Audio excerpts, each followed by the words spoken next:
জয় শ্রীকৃষ্ণ বন্ধুরা, কেমন আছো সকলে? আশা করি খুব ভালো আছো, আর আমিও খুব ভালো আছি। তো আমার আরেকটু নতুন ব্লগে তোমাদের স্বাগত জানাই। তোমরা হয়তো অনেকেই এতদিনে জেনে গেছো যে আমার যেদিন ছুটি থাকে আমি কিন্তু সেই দিনটাই শুধু ব্লগ বানাই, যেদিন আমার অফিস অফ থাকে। তো আজকে আমি অফিসে যাইনি, কারণ প্রচন্ড ঠান্ডা লেগেছে, প্রচন্ড শরীর খারাপ আমার। তো ভাবলাম সারাদিন তো বাড়িতেই থাকবো একা একা, তোমাদের সাথে একটু শেয়ার করি কি করলাম না করলাম। আমি তো সবই তোমাদের সাথে শেয়ার করি। তো সকাল সকাল উঠে ঘরটরগুলো একটু গুছিয়ে নিচ্ছি, কারণ বিগত 5-6 দিন আমি একদম সময় পাইনি যে ঘর পরিষ্কার করব, কিচেনটা পরিষ্কার করব বা জামা কাপড় ধোবো। এতটাই ব্যস্ত ছিল, অফিস বাড়ি বাড়ি অফিস, আর তারপরে বাড়িতে এসেও অফিসের কাজ করতে হচ্ছিল। তো আজকে যেহেতু অফিস যাইনি, সারাদিনই বাড়িতেই থাকবো, তো ঘরটারগুলো আগে একটু পরিষ্কার করে নিই। এরপর কিন্তু আমি চুলটাও স্ট্রেট করব।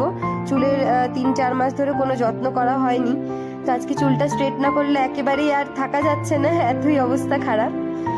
তো পুরোটা তোমাদের দেখাবো, আর সেটা দেখার জন্য কিন্তু আমার সাথে থাকতে হবে। স্টেপ বাই স্টেপ আমি দেখাবো আমি আমার চুলটা কিভাবে স্ট্রেট করেছি।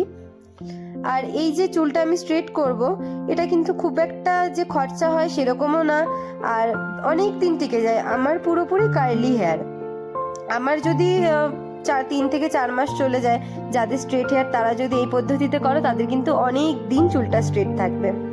তো চলো আগে এগুলো একটু মেলে দিই, কেন আমি ঘর পরিষ্কার হয়ে গেছে, আর ব্ল্যাঙ্কেটটা একটু রোদে দিয়ে দেবো। মাইনাসে টেম্পারেচার যেহেতু চলে যায় রাতের বেলা, সেহেতু খুব ঠান্ডা হয়ে থাকে ব্ল্যাঙ্কেটগুলো সকালে, তো প্রত্যেক দিনই প্রায় এটা রোদে দিতে হয়। আর এখানে যেহেতু উঁচু করার মতন কিছু নেই, আমি এই কাঠটা দিয়ে দাঁড় করিয়ে দিই, কারণ অনেক নিচে দড়িটা। দেখো আকাশের রংটা কি ভালো লাগছে, আজকে 3-4 দিন পর এত সুন্দর রোদ উঠেছে। তোমাদের একটু দেখাই দাঁড়াও। এই দেখো পাহাড়টা পুরো বরফে সাদা হয়ে রয়েছে একদম, এত স্নোফল হচ্ছে ওপরে। আর এই পাশে দেখো আপেলের সিজন চলে গেছে, তারপরেও কিন্তু এই গাছে কিন্তু অনেক আপেল রয়েছে, নিচে সব পড়ে রয়েছে, লোক নেই খাওয়ার, নষ্ট হচ্ছে। পাখিতে এসে খেয়ে যায়, সেই কারণে আমি সরাচ্ছিও না, যে পাখিগুলো এসে খায়, থাক।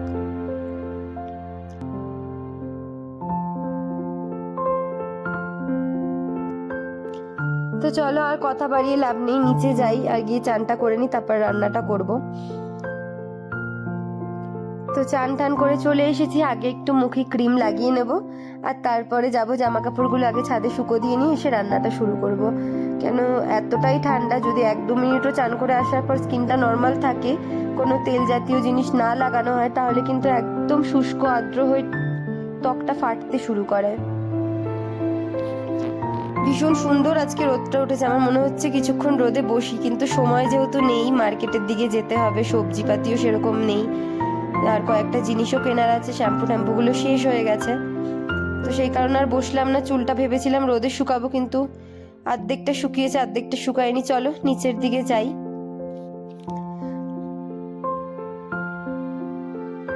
দেখো আমার নিজের চুল দেখে নিজেরই নিজেকে পাগল বলে মনে হচ্ছে, কি কন্ডিশন চুলের।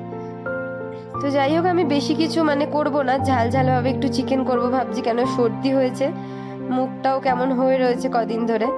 তো পেঁয়াজ রসুন, একটু কাঁচা লঙ্কা, একটু ধনেপাতা, টমেটো, এগুলো আমি সব কেটে নিয়েছি। আর এইগুলোর ওপরে, কৌটোগুলোর ওপরে নাম লিখে রেখেছি, কেন একই কালার তো কৌটোগুলো।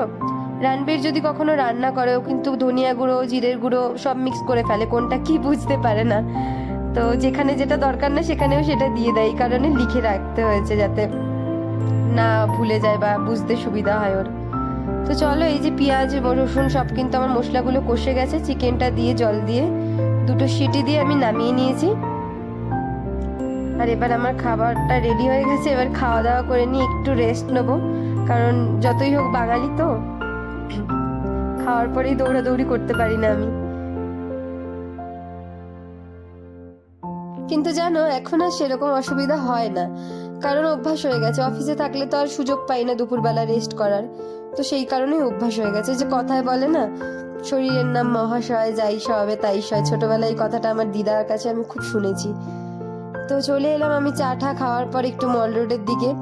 পার্বত্য এলাকায় যারা থাকো বা যারা থাকো না, তারাও অনেকে জানো যে ছোট থেকে ছোট জিনিসের জন্য কিন্তু এই মাল রোড একটাই জায়গা থাকে, এখান থেকে কিনে নিয়ে যেতে হয়। আর মল রোডটা অনেকটাই নিচে আমি যেখানে থাকি, তো আমাকে অনেকটা উপরে যেতে হয়, আর সবসময় কিন্তু অটো বা ট্যাক্সি চলেও না, তো পায়ে হেঁটে যাওয়া আসাটা একটু ভীষণই কষ্টকর আমার জন্য।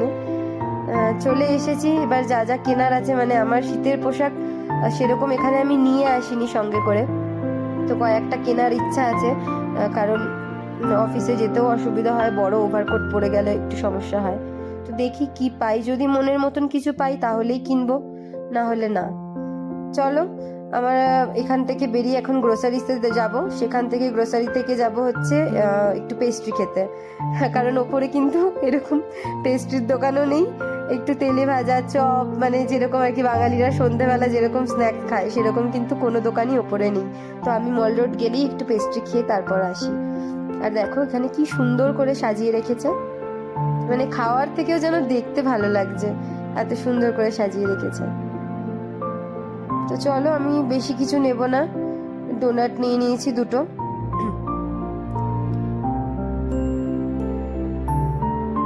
আর এবার তাড়াহুড়ো করে খাওয়া দাওয়া শেষ করে আমি কিন্তু চলে এলাম বাড়িতে। আর এই ব্লেজারটা কিনেছি, হাইনেকটা, সাথে কয়েকটা এই ক্রিম শ্যাম্পু, এগুলো শেষ হয়ে গেছিল। আর সবজি বলে কেউ তো দেখাবো না বলো, তোমাদের সাথে তো আমি সবই শেয়ার করি। তো চুলের অবস্থা দেখতে পাচ্ছ কতটা খারাপ, চলো ঝটপট চুলটা আগে স্ট্রেট করে নিই, তোমাদের আমি স্টেপ বাই স্টেপ দেখাচ্ছি। প্রথমে শ্যাম্পু করে নিয়ে 80% মতন চুলটাকে শুকিয়ে নিয়েছি শ্যাম্পু করার পর। এবার ক্রিমটা অ্যাপ্লাই করার পরে আবার চুলটা আধ ঘন্টা পর ভিজিয়ে নিয়ে তারপরে আবার চুলটাকে শুকিয়ে তারপর কিন্তু মেশিনটা দিতে হবে। তো ভালো থেকো সবাই। আজকের ভিডিও এত দূরই কেমন লাগলো জানিও, ভালো লাগলে ফলো করে রেখো, সাবস্ক্রাইব করে দিও ইউটিউবে দেখলে। তো চলো, টাটা, সবাই ভালো থেকো, সুস্থ থেকো। আর এই হচ্ছে আমার লাস্ট রেজাল্ট চুলের, দেখো। চলো, আবার দেখা হবে নেক্সট ভিডিওতে, ততক্ষণ সবাই ভালো থেকো, সুস্থ থেকো, আর আমার ভিডিও দেখো।